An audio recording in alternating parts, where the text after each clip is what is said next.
이 시간 함께 나눌 말씀 구약성경 창세기 25장 7절에서 11절까지 말씀입니다.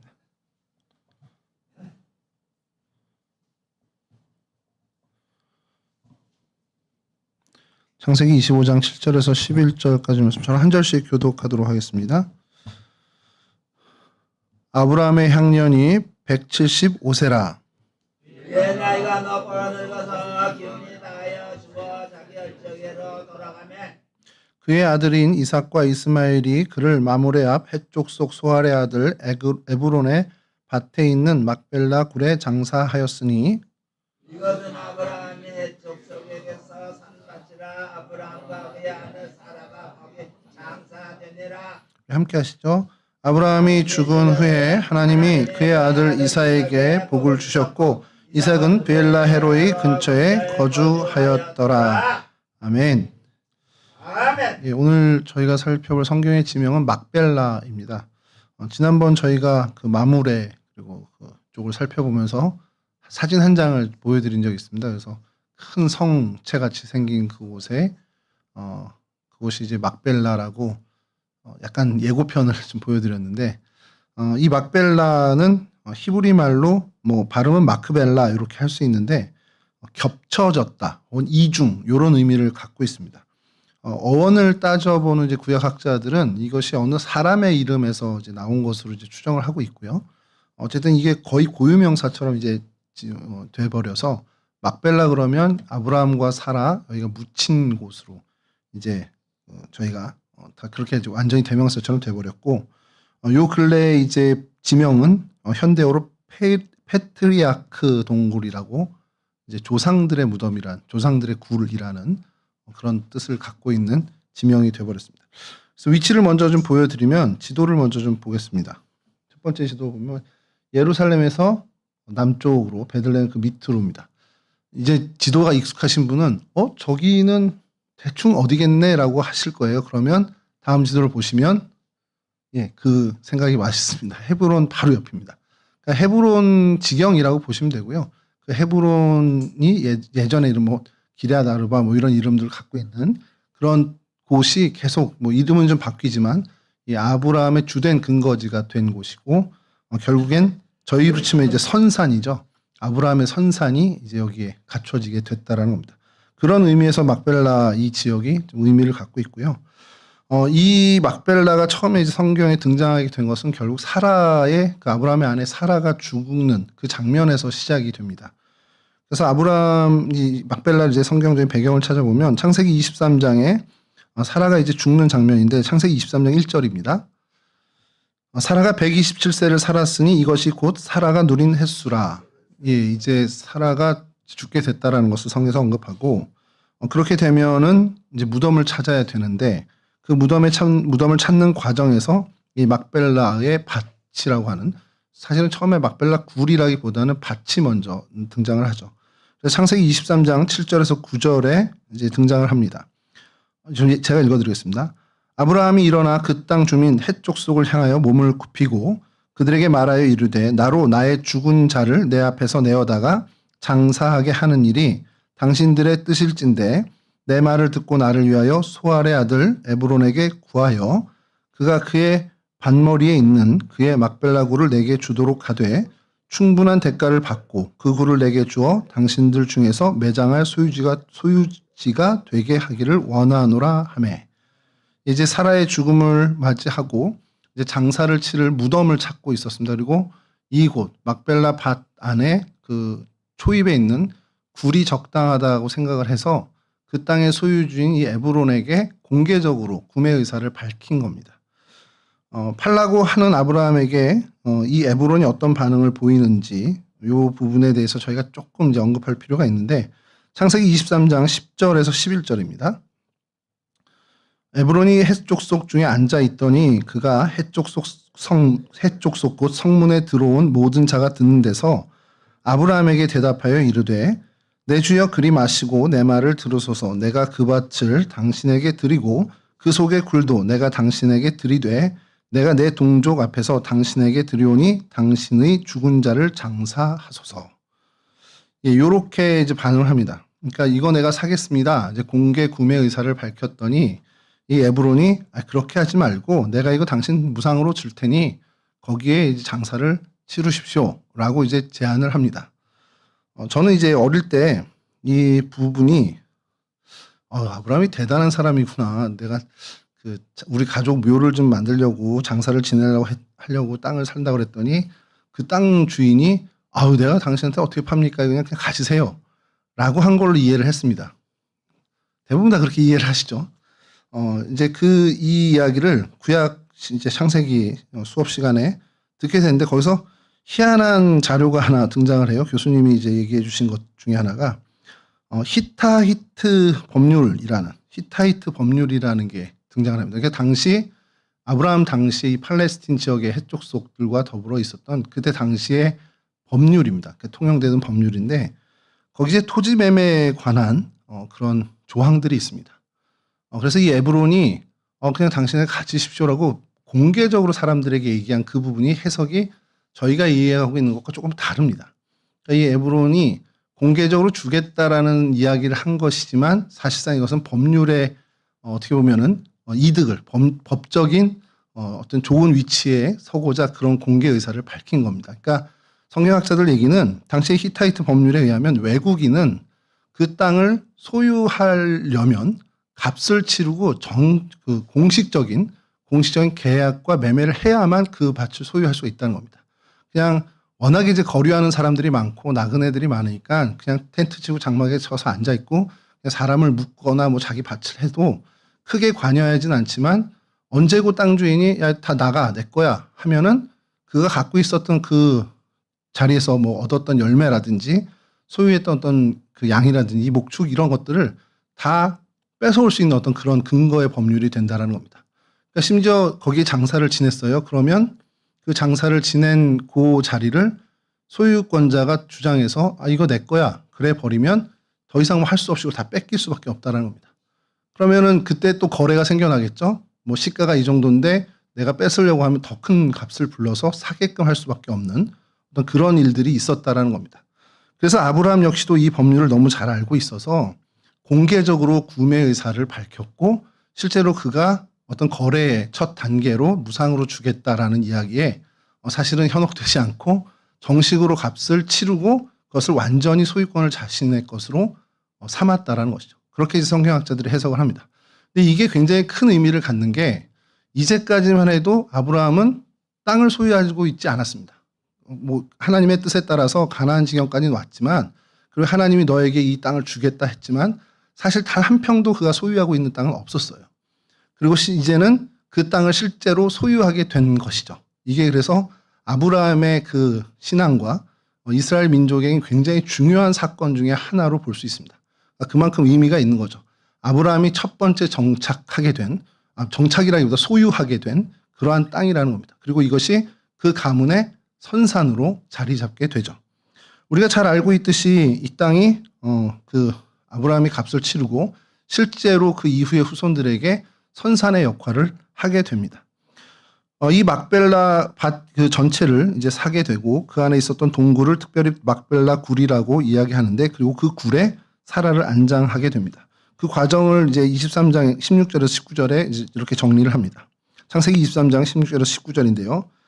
아브라함이 에브론의 말을 따라 에브론이 헷 족속이 듣는 데서 말한 대로 상인이 통용하는 은 400세겔을 달아 에브론에게 주었더니 마므레 앞 막벨라에 있는 에브론의 밭 곧 그 밭과 거기에 속한 굴과 그 밭과 그 주위에 둘린 모든 나무가 성문에 들어온 모든 헷 족속이 보는 데서 아브라함의 소유로 확정된지라. 그 후에 아브라함이 그 안에 사라를 가나안 땅 마므레 앞 막벨라 굴에 장사하였더라. 마므레는 곧 헤브론이라. 이 말씀에 17절 말씀, 18절 말씀에 그 모든 소유가 다 자기 것이 됐고 그것이 모든 헷 족속이 보는 앞에서 소유로 확정됐다라는 것이 굉장히 중요합니다. 그러니까 외국인이고 거류민인데 이제 이 소유를 공식적으로 자기 것으로 삼을 수 있게 됐다라는 것이죠. 그리고 이곳이 아브라함이 첫 번째 소유하게 된 부동산입니다. 말씀을 준비하다가 딱 여기에 좀 또 꽂혀버렸습니다. 도대체 여기가 얼마나 좋은 땅이길래 물론 헤브론 인근이고 아브라함이 계속 그 장막을 치고 거주하던 곳이고 하나님을 예배하던 곳이니까 이곳에서 괜찮은 땅을 찾아서 선산으로 만든 것이겠죠.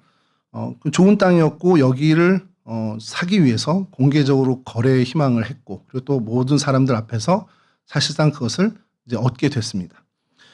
그래서 이게 성경에 나타나는 첫 번째 부동산 거래인데 그래서 제가 여기 좀 꽂히다가 이렇게 저렇게 하다 도대체 얼마에 샀고 이 은 400세겔은 얼마 정도야 그래서 좀 찾아봤죠. 첫 번째 사진 보여주시면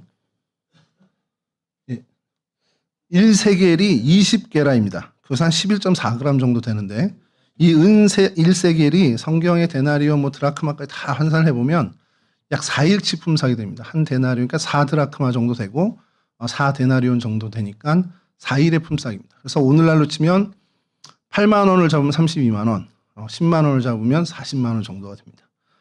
다음 거 보여주시면요. 아브라함이 지불한 금액이 은 400세겔입니다. 상인의 세겔이라고 하는 것은 일반적인 통용 세겔입니다. 뭐 성전에서 쓰거나 어디에 쓰는 특수한 세겔이 아니라 일반적인 거래 때 쓰이는 세겔이 400세겔. 그럼 400세겔이면 아브라함이 400세겔을 지불했죠. 다음 사진 보여주시면 아까 말씀드린 것처럼 은 11.4g에 400세겔이니까 4,560g입니다. 꽤 그래도 제법 나가죠. 그리고 다음 사진 보여주시면 11.4g이 4일 품삯이고 400일을 곱하면 1600일 품삯이 됩니다. 1600일이면 한 4년 반 정도 되죠. 큰 돈입니다. 큰 돈입니다. 자, 그래서 다음 사진 보시면 현재 시세로 8만 원으로 치면 1억 2,800만 원이고 10만 원으로 치면 1억 6천만 원에 산 겁니다. 예, 장지를 이렇게 선산을 산 거예요. 와, 크다 생각하시죠? 저는 여기 막 계산하다가 이렇게나 비싸라고 생각을 했는데 자, 그 막벨라 굴을 따져보면서 구글 지도에서 면적을 찾고 해봤습니다. 예, 그럴 수도 있습니다. 다음 사진 보여주시면 현재 시세로 1억 2,800에서 1억 6천만 원 정도로 잡고 막벨락은 오늘 저희가 계속 사진으로 볼 텐데 거기를 환산하면 1,500제곱미터입니다. 3,200평 정도 됩니다. 평당 4만 원에서 5만 원입니다. 얼마 안 가죠? 4만 원, 5만 원 땅이 그러니까 오늘로 치면 4만 원, 5만 원 땅이니까 별거 아닌데 당시에 4만 원, 5만 원 가치면 엄청난 가치긴 하죠. 여하튼 이렇게 혼자 꽂혀가지고 또 이렇게 며칠을 또 이렇게 계산해보고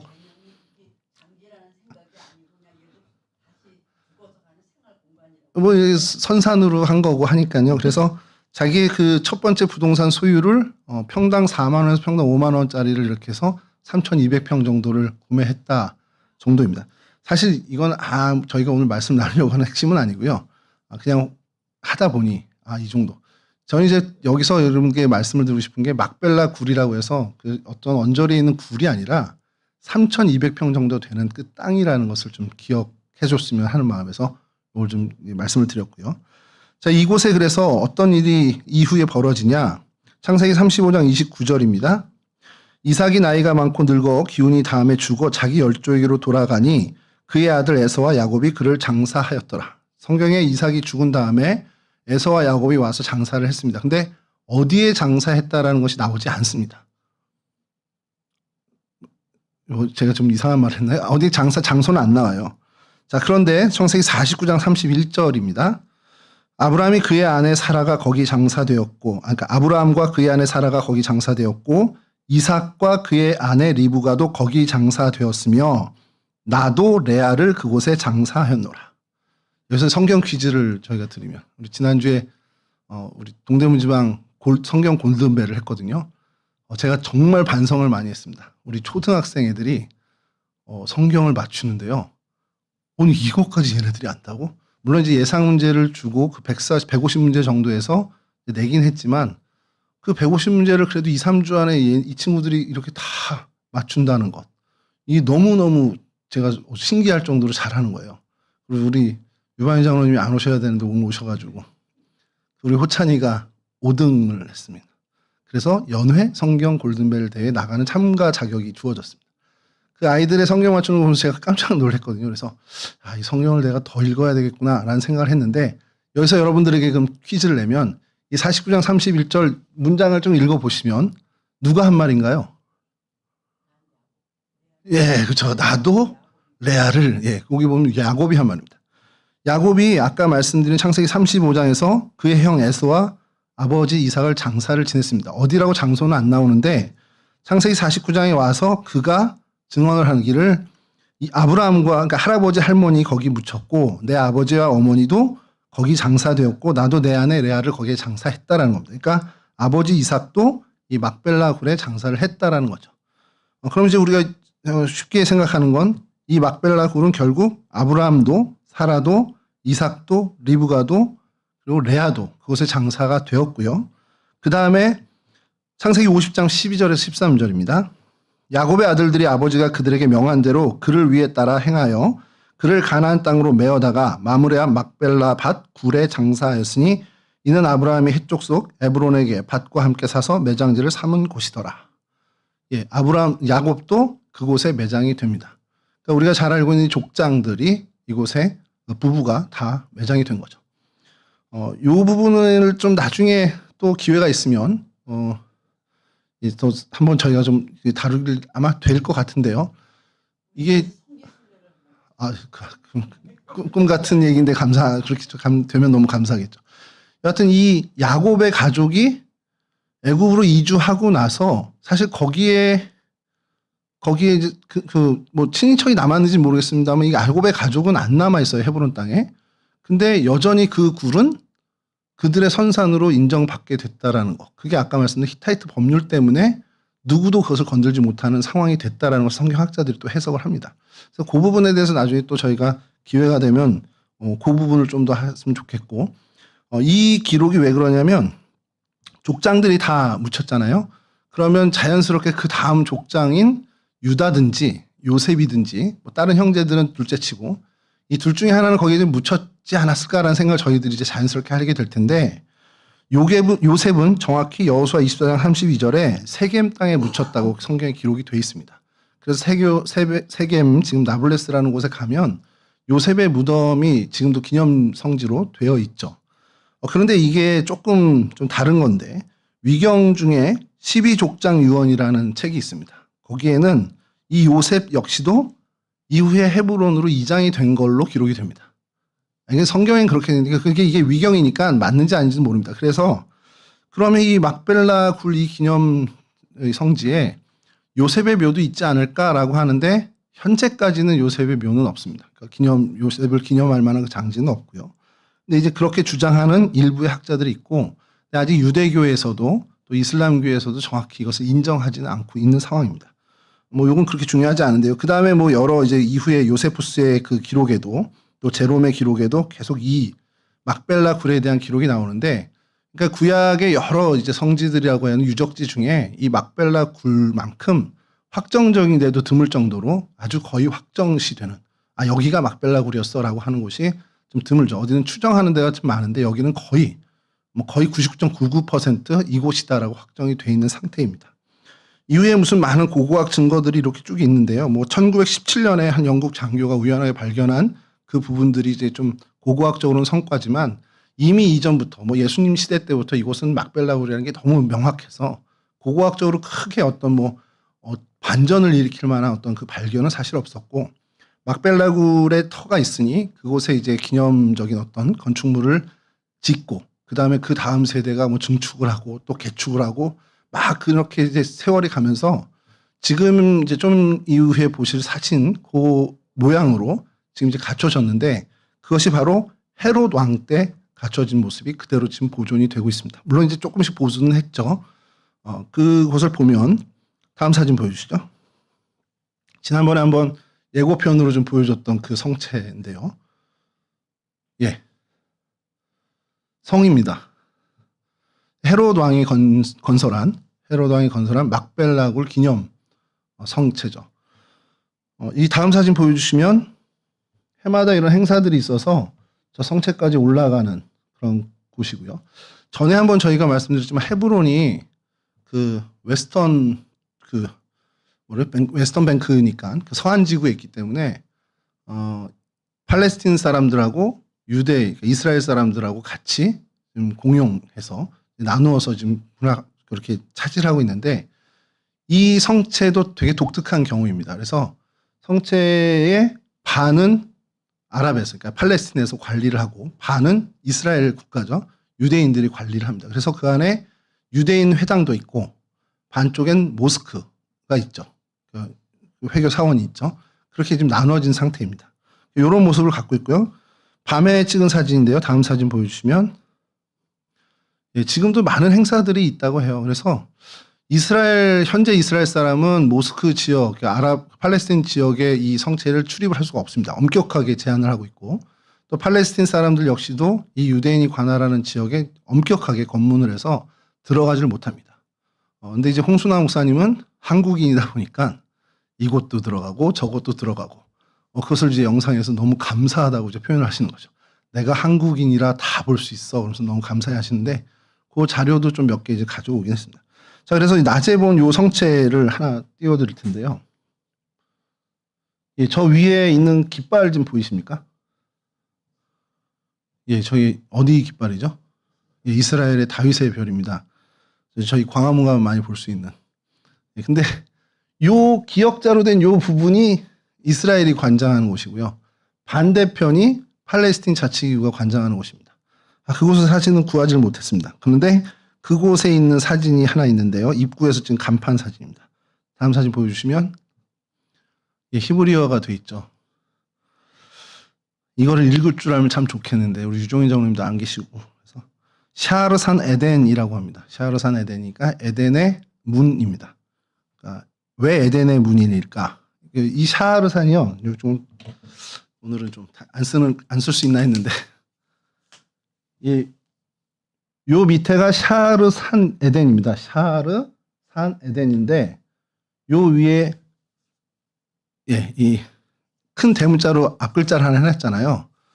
이거는 간판을 여러분 혹시 보시면 예를 들어서 무슨 호텔인데 H자를 크게 해놓고 밑에 호텔 이렇게 쓰는 간판처럼 그냥 한 글자 그 첫 자를 크게 써놓고 밑에다가 반복해서 이제 풀네임을 쓰는 그런 형식의 간판처럼 보시면 이해를 하시면 됩니다. 그래서 저 큰 위에 샤는 아무 의미가 없고 밑에 샤르산 에덴이 이 출입구의 이름이 되는 거죠.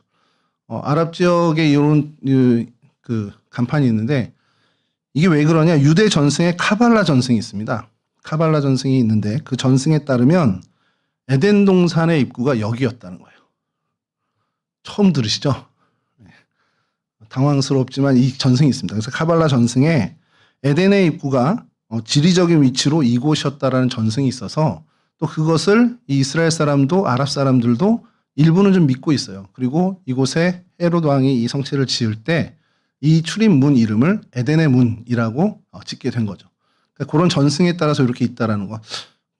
이따가도 좀 보겠지만 그 회당 유대교 회당 쪽에 들어가면 이렇게 큰 장식장 같은 게 하나 있는데 거기 위에는 요셉의 뭐라고 이렇게 써 있습니다. 그렇게 돼 있는데 시편 말씀을 가지고 해놨는데 요셉의 그런 무덤인가라는 생각을 할 정도로 요셉의 이름이 크게 돼 있는데 그것은 요셉이 아니고 그냥 요셉을 전체 이스라엘의 어떤 대표격으로 생각하는 그러니까 그 회당마다 그 토라를 넣어놓는 장이 있는데 그 장 위에 그렇게 시편 말씀을 기록해 놓는 것이 있습니다. 그러니까 그런 어떤 전통에 의해서 있는 거지 실제 여기가 에덴의 문이었는지는 확인할 길이 없고요.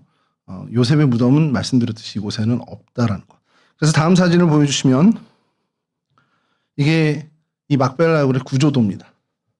그래서 뭐 외국에서 제작한 거예요. 보니까 그래서 막 좀 찾아보는데 뭐 저도 잘 모르겠고 그래서 여러 자료의 도움을 받아서 하나를 찾아냈습니다. 다음 사진 보여주시면 한글화한 겁니다. 그래서 뭐 다른 거는 여러분 볼 건 없고요. 요 파란 선이 유대인들이 들어갈 수 있는 통로입니다. 유대인들이 들어갈 수 있는 통로. 이것은 애굽인들이 들어갈 수 있는 통로. 이렇게 돼 있죠. 이렇게 돼 있다라고 보시면 되고, 예, 그래서 요 경계가 이렇게 돼 있는데 저쪽이 이슬람교 모스크고 이쪽이 유대교 회당이라고 보시면 됩니다. 그런데 여기에 아브라함과 사라가 이렇게 무덤이 두 군데 있는데 그래서 여기가 좀 독특한 것이요. 팔레스틴이랑 이스라엘로 나뉘어져 있어서 이스라엘 쪽에선 아브라함 사라의 무덤을 철장 너머로 반만 볼 수 있습니다. 반만 볼 수 있고 이쪽엔 야곱과 레아의 무덤을 온전하게 볼 수 있습니다. 팔레스틴 쪽에서는 아브라함 사라의 나머지 반 절반을 거기는 철장이 아닌 이렇게 볼 수 있는 유리통으로 볼 수 있게 돼 있고 이삭과 리브가의 무덤이 그곳에 있습니다. 그러니까 온전하게 볼 수 있는 것이 있죠. 그걸 이제 사진으로 좀 보여드릴 텐데 다음 사진을 보여주면 한 가지가 더 중요한 것이 그 위에 있는 이 성체 위에 있는 이런 것들은 기념물입니다. 그러니까 아브라함의 무덤이라고 해놨지만 그게 실제로 아브라함의 시체가 거기 있는 게 아니고 그 장소일 것이다라고 추정하고 우리로 치면 무덤 봉분 같은 걸 이제 만들어 놓은 거죠.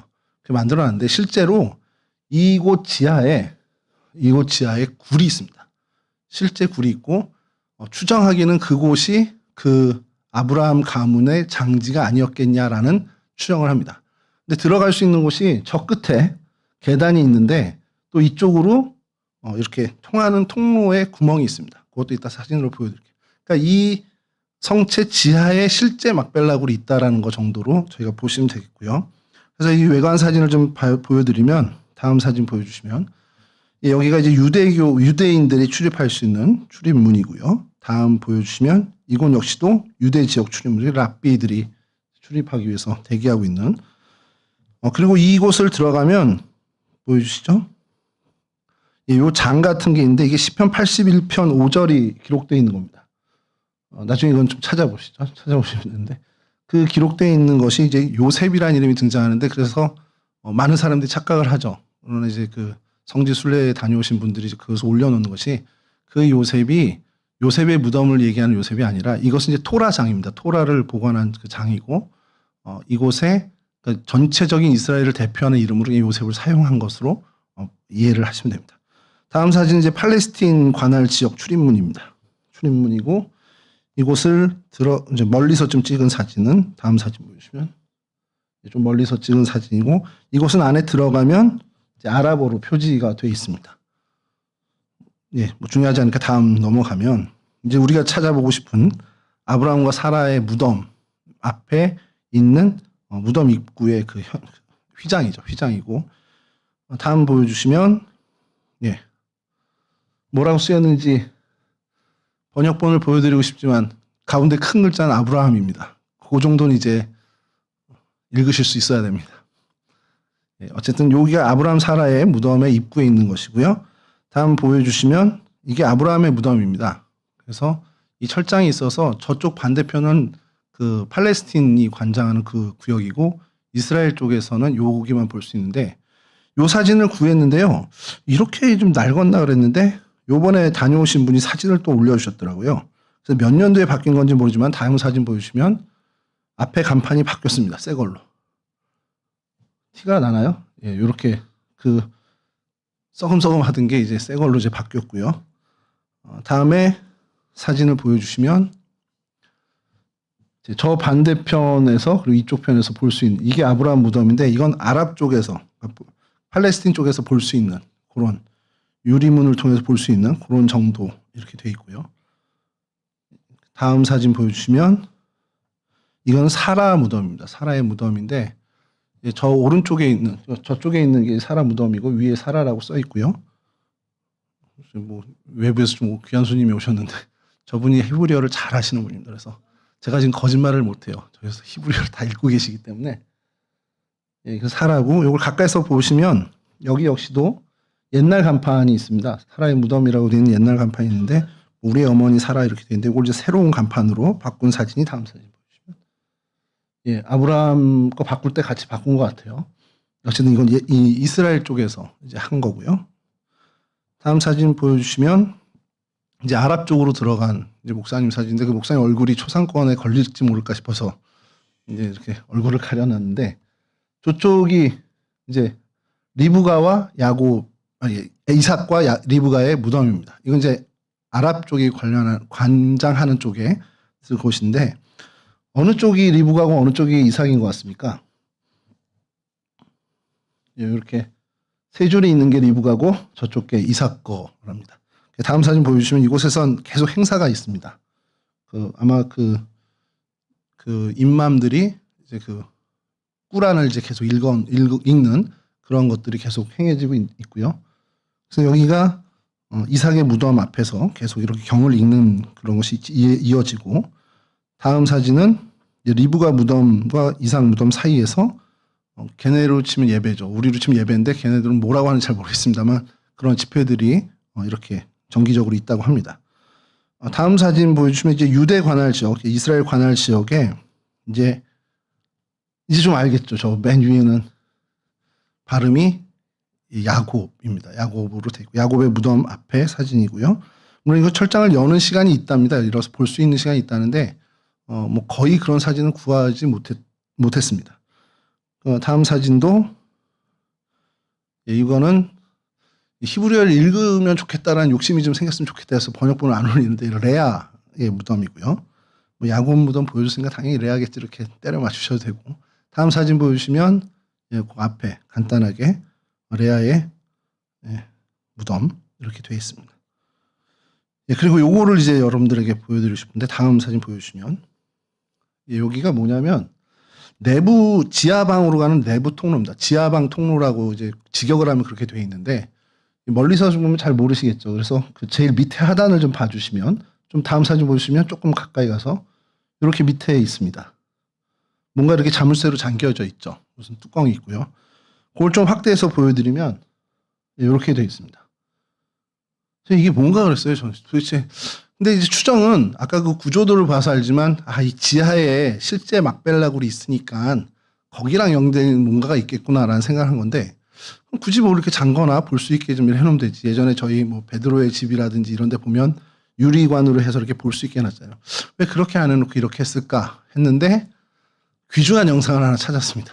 방 전사님께서 부탁을 드렸는데 영상을 잠깐 보시죠. 소리는 없어도 상관없습니다. 열쇠로 채워졌다라는 게 중요하고요. 이게 뭔지 자세히 좀 보십시오. 기름입니다. 기름. 기름을 갈고 있는 장면입니다. 불을 붙이고요. 이 자막이 없으면 좀 여러분들에게 재밌게 퀴즈를 낼 수도 있을 텐데. 요게 어디론가 들어갑니다.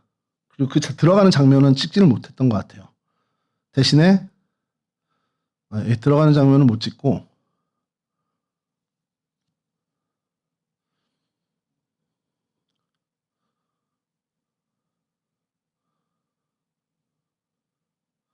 이제 나오는 장면만 찍은 겁니다. 아까 그 등불을 안에다 넣는 거예요. 그리고 꺼내서 불을 다시 기름을 갈고 다시 불을 붙입니다. 무슨 의식 같습니까?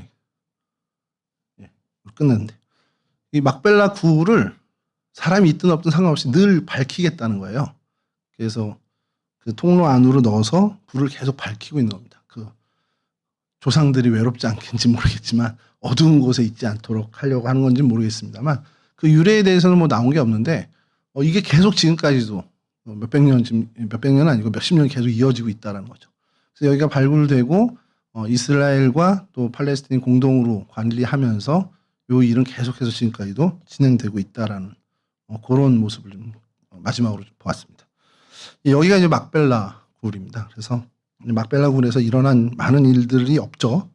단 하나 이제 선산으로 사용된 일밖에 없는데 그래서 오늘 본문을 창세기 25장 7절에서 11절 말씀으로 좀 잡고 이 부분에 대해서 좀 어떤 의미를 저희가 좀 찾으면 좋을까 생각을 한 것이 성경에서 아브라함이 175세까지 살았다 하고 그가 높고 늙어서 기운이 다하여 죽고 자기 열조에게 돌아갔다. 그렇게 이야기가 되고 있습니다. 그리고 긴 생애를 살았다라기보다는 사실 그때 당시에 그렇게 뭐 다른 족장들에 보면 아주 크게 장수한 건 분명히 아니지만 그의 생애는 참 의미가 있죠. 하나님이 주신 사명을 온전하게 잘 감당했다는 그리고 믿음의 아버지로서의 역할을 한 사람이라는 겁니다. 그리고 그가 막벨라 굴에 대해서 사고 또 그곳에 장사됐다는 것이 성경의 어떤 의도, 성경 기자의 어떤 의도인지 모르겠지만 계속 이 막벨라 굴이 반복해서 강조되고 있는 걸 저희들이 성경을 보면서 보게 되죠. 이 막벨라 굴이 단순히 어떤 무덤이나 선산이 아니라 사실은 아브라함의 그 삶, 그리고 아브라함의 그 믿음이 후손에게 남겨진 굉장히 중요한 흔적으로 해석을 하는 경우가 많이 있습니다. 아브라함이 가나안 땅을 하나님께 약속받았죠. 근데 그의 삶의 대부분은 그 땅을 소유하지 못하고요. 그곳에서 계속 나그네처럼 떠도는 삶을 살았습니다. 물론 오랜 기간 장막을 쳐서 머물기도 했지만 그곳을 그의 땅으로 소유하지 않고 그냥 거류민처럼 지낸 것이 그의 인생의 대다수였습니다. 그러던 중에 아내 사라가 세상을 떠나게 됐고 이 사라를 위한 무덤을 만들고자 해족 속에게 이 막벨라 굴과 인근 밭을 구입하게 됩니다.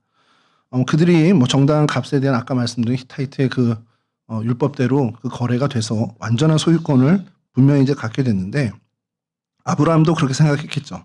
무상으로 받는 것보다는 법적으로 또 사회적으로 이 소유권에 대한 확신한 것이 아브라함에게 넘어오기를 바랬고 또 그것을 확실하게 소유하게 되는 것이 굉장히 중요한 것이 하나님이 주신 이 약속의 땅에 믿음의 후손들에게 확실한 이 소유되는 땅 이곳을 보여주기 위한 실제적인 증거로서의 토지가 됐다라고 성경학자들은 해석을 하고 있습니다. 고대 근동의 문화에서는 이 묘지가 단순히 어떤 장례의 장소 그걸로 끝나는 게 아니고요. 그 가문의 정체성 그리고 그 땅에 대한 소속을 굉장히 의미를 부여한다는 거죠. 그러니까 너희 선산이 어디 있어? 오늘날도 사실 저희 한국 사람들에게는 좀 비슷한 문화가 있습니다. 너 선산이 어디 있냐? 그럼 우리 선산 어디야? 그러면 이 사람이 그쪽 문중 사람이고 그 지역 사람이구나. 저는 한 번도 가본 적이 없는 그 선산이 있다 쳐도 물론 이제 저 어릴 때는 많이 갔었지만 저희 선산이 서산에 있는데 그 서산에 제가 빈번히 다니는 것도 아닌데 그냥 선산이 서산입니다. 그러면 어르신들이 얘는 그쪽 사람이구나 이렇게 생각을 하세요. 이제 그런 식의 어떤 정체성을 갖는 의미를 갖는 것이 이 고대 근동의 이 무덤 어떤 이런 장례의 장소라는 것이죠. 그래서 이 묘지를 소유하는 것 이것은 그 땅과 그 언약을 붙드는 신앙적인 행위로까지 의미를 부여할 수 있다라는 것이죠. 그러니까 다시 말해서 아브라함이 막벨라 지역을 구매한 것이 이제 눈에 보이는 땅을 얻었다라기보다는 하나님이 주시겠다 약속하신 이 지경 이곳을 정말 완전하게 자기가 붙잡는 어떤 그런 신앙의 결단의 모습으로 해석을 합니다. 이건 제 얘기가 아니고요. 칼빈 주석에 나오는 얘기입니다. 히브리서 11장 9절에서 10절인데요. 이걸 좀 세번역으로 좀 말씀을 드려야 이해가 좀 쉬울 것 같아서. 믿음으로 그는 약속하신 땅에서 타국에 몸붙여 사는 나그네처럼 거류하였으며 같은 약속을 함께 물려받을 이삭과 야곱과 함께 장막에서 살았습니다. 그는 하나님께서 설계하시고 세우실 튼튼한 기초를 가진 도시를 바랐던 것입니다.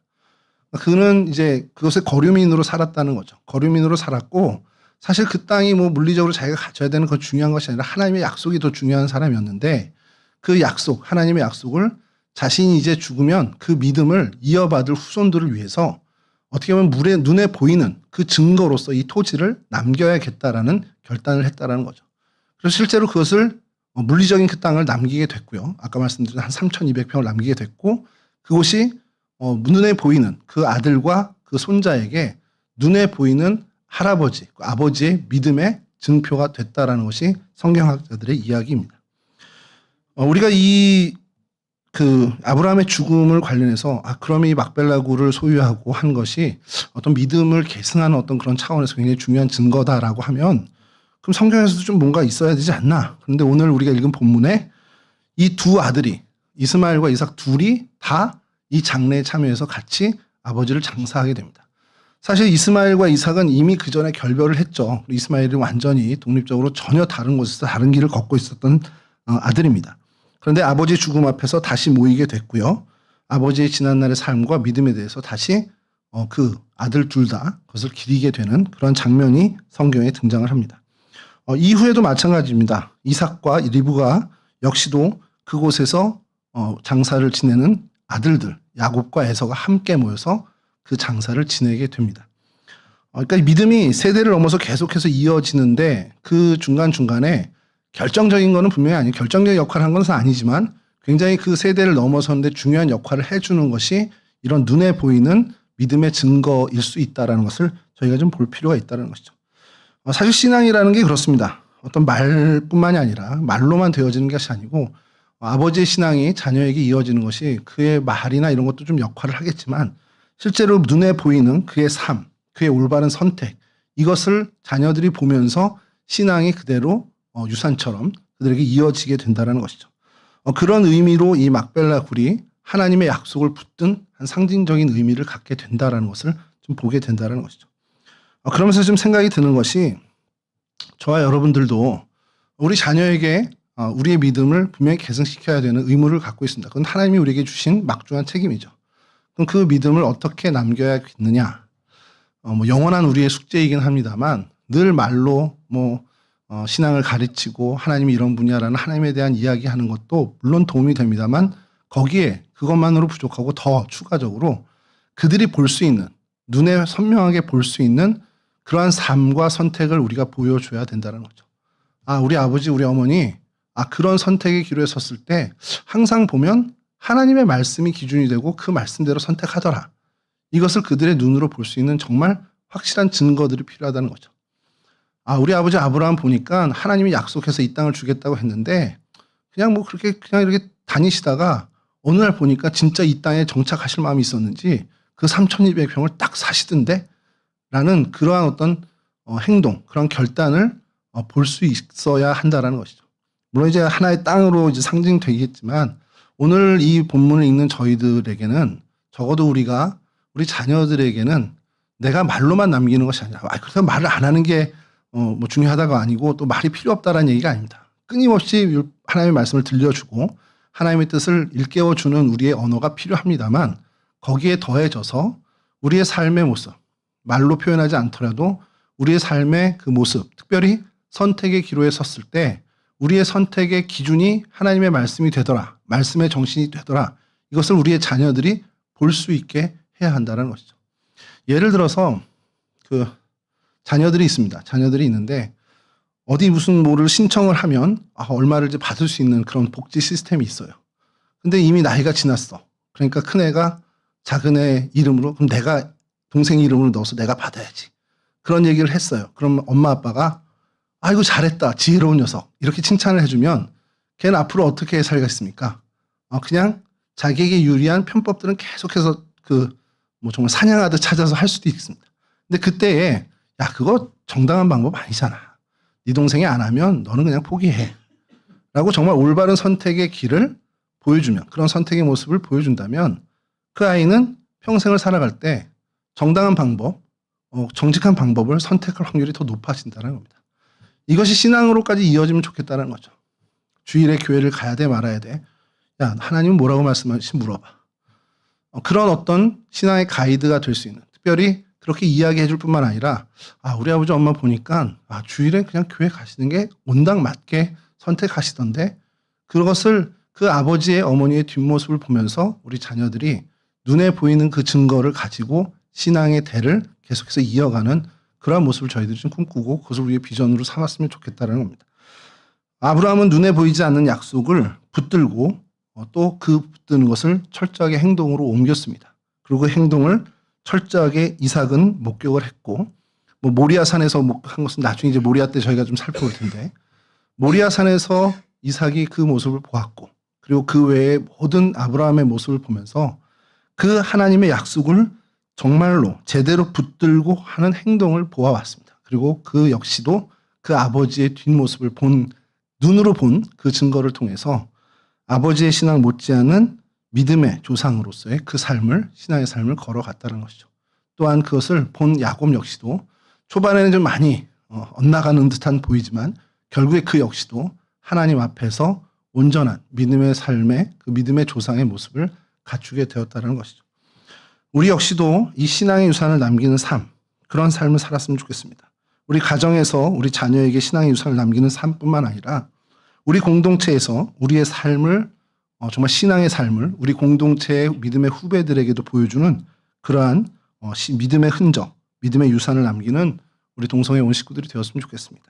이와 같은 믿음의 눈에 보이는 가시적 흔적을 남기는 신앙의 삶을 온전히 살아가는 저와 여러분 되실 수 있기를 주님의 이름으로 간절히 축원합니다.